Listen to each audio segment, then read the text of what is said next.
In this NFL free agency, we've seen many trades, from DeShaun Watson going to the Cleveland Browns, to Russell Wilson being traded to the Denver Broncos, to Mitchell Trubisky signing with the Pittsburgh Steelers, to having Kirk Cousins sign an extension with the Minnesota Vikings, and Carson Wentz signing with the Washington Commanders, and Aaron Rodgers getting extended with the Green Bay Packers, and finally, Matt Ryan being traded to the Colts. This is the 7 biggest NFL QB moves for the 2022 offseason. Make sure to like, comment, and subscribe for more videos like this. First up, we have the DeShaun Watson trade to the Browns, where the Texans get an A+, and Cleveland gets an A-. After a long wait for NFL fans across the league, DeShaun Watson was finally traded to the Cleveland Browns in exchange for 3 first-round picks and other lower-round picks.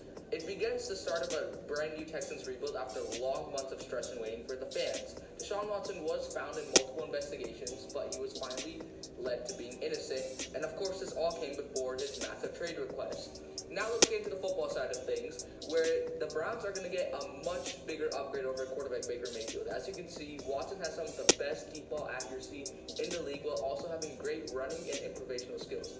You see this sweep over here, and it shows us real nice niftiness, toughness, and ability to finish the play, which Cleveland really needs in order to get to the promised land.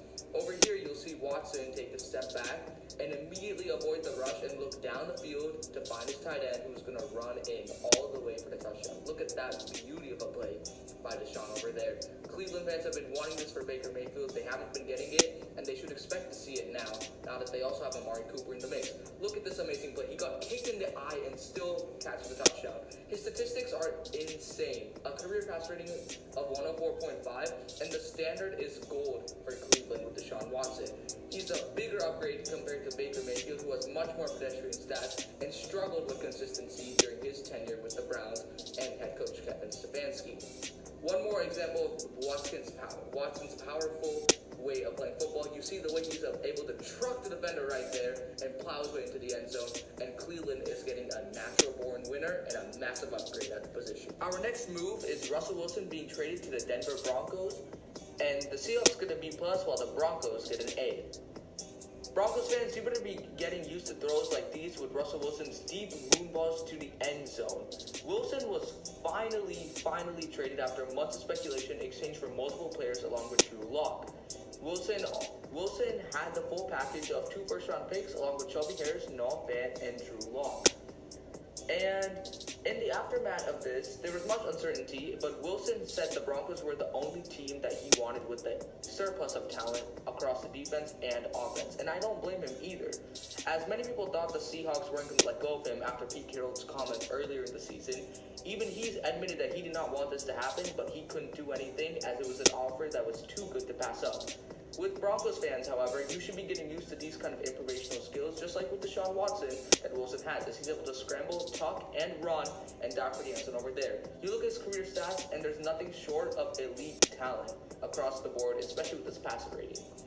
Wilson has also been able to escape the pocket numerous times, as he does there, spins away, and goes for the pinpoint touchdown. His ability to look deep while going on the run is amazing. And don't forget, he's one of the best clutch quarterbacks in the league with multiple game-winning drives, including an almost tying touchdown right here. His also dangerous ability to tuck the ball will add an extra dimension to the Broncos' offense and should elevate them to Super Bowl contender status instantly. Our third quarterback move is Mitchell Trubisky signing with the Pittsburgh Steelers, and I give the Steelers a B for this move. Trubisky has been known to make some nice intermediate throws, as you can see in this play action, a perfect pass to Taylor Gabriel, who's wide open there. Trubisky was able to sign with Pittsburgh for a 2-year, $14.25 million deal after being in Buffalo as Josh Allen's backup for the last year after struggling in Chicago. Trubisky definitely provides an upgrade over Ben Roethlisberger after his retirement, and he's going to be able to stretch the ball and provide more athleticism at the position, and should be a starter. If you look at his stats, it's not exactly impressive, but it's not below average either. It's definitely an average quarterback who has a bit of upside. Trubisky has a nice deep ball as well, as you take a look in this Miami game. Perfect accuracy, and also people forget that in the playoffs against the Saints, he laid a perfect dime, but the pass was dropped by his receiver. He also has amazing improvisational skills, and as you can see, New England defenders thought they could easily sack him, but there was no chance for them, as he's able to ride the convoy into the end zone and score 6. Our fourth move is Kirk Cousins being extended with the Vikings, and I give them an A on this one. I believe Kirk Cousins has been easily the most underrated quarterback in the past 2 or 3 years.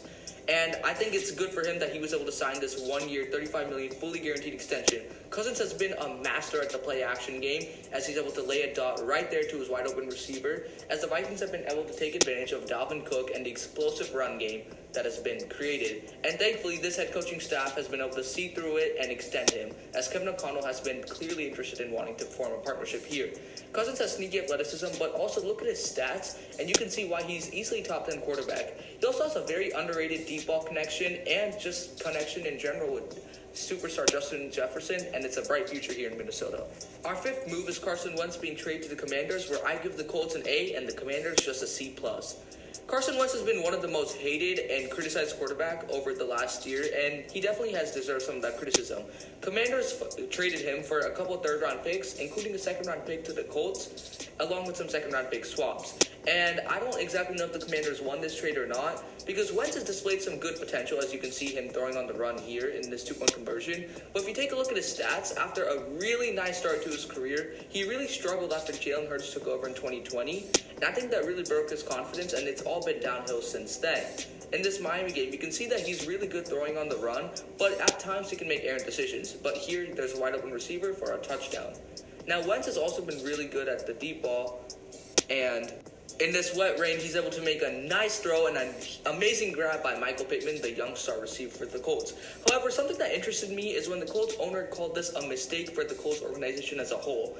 And I've seen that throughout Carson Wentz's time, many people have criticized him within the locker room for being a sore loser and a bad teammate, and I don't know how that stands to him as a person, but I'm not sure if the Commanders should be happy with this. You see this nice deep crossing route to Zach Pascal, and he definitely has the talent, but it's up to the Commanders to get the most out of him and fix him as a quarterback, because right now, he seems broken both on the field and off the field.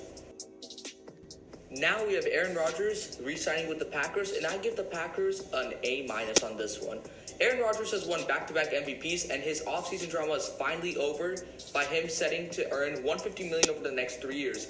Rodgers has been one of the best tight window throwers and deep ball throwers of all time, and he's finally getting paid like the best quarterback in the league with a record-setting $50 million per year over the next 3 years. Rodgers is known to fit throws into tight windows, as he did over here, with perfect accuracy. But what I do find interesting in this move is that he knew that Davante Adams would never play for the Packers again, but he still chose the Packers. So you see on display the special connection they had, and it really shows and intrigues me what the Green Bay Packers are going to be left. Look at that tight window throw that Rodgers has, and you know the Packers are set up for success, even with or without Davante Adams. You look at these stats, and I don't think anyone could even replicate these stats in Madden on rookie mode. He is just that good. Rodgers also has a sneaky ability to run where I think people do underestimate it a bit, and he could have done it to lead them to the Super Bowl a couple years ago, and no one realizes that. You take a look at this run against Chicago, and in this close game situation where it's 1st and goal, he's able to outrun the entire defense and pump fake them and head into the end zone. And what I even like is how he was able to taunt the fans afterwards. Finally, we have the Matt Ryan trade to the Colts, where I give the Falcons just a C+, and the Colts a nice solid B+. Matt Ryan has been one of the league's best intermediate throwers for quite some time, and he was just traded for only a 3rd-round pick to the Falcons, but they were able to dump his salary and clear it up for a future rebuild. Ryan has also had some sneaky athleticism over the past few years, and even though he barely uses it, he is able to use it to extend plays in the pocket and look down the field to make throws. As you see this crazy replay where he jumps over a defender. Frank Reich, who's the Colts head coach, really liked this fit, and I think it's telling of the relationship that Brian and the head coach are going to have, which is essential to a team doing well. And as you saw earlier in this video, Carson Wentz was thought to be a mistake, and with the coach having confidence in the quarterback, nothing really can go wrong. Ryan still has a lot of arm strength left, and I don't understand why people say he doesn't. You saw it on that throw. Even though Cordell Patterson was wide open, he had perfect accuracy, and even better accuracy on this throw where Cordell Patterson mossed the defender. And on this throw, Ryan is able to throw deep to Kyle Pitts, where he mosses the Jets defenders. And I know it's the Jets, but come on, it's a good play either way. Ryan is also able to have nice accuracy down the field, and I think the Colts have been missing this from when they had Carson Wentz. And Ryan also is really smart with the football, something that's really underrated. You look at this deep shot, and I don't know who says he has horrible accuracy. His stats are definitely above average, maybe not elite except for his 2 good seasons, but he is definitely above average, and the Colts will love it. But that's all for this video, guys. Thank you so much for watching. Make sure to like, comment, subscribe, and turn on your noties, and I'll see you guys all in the next one. Peace!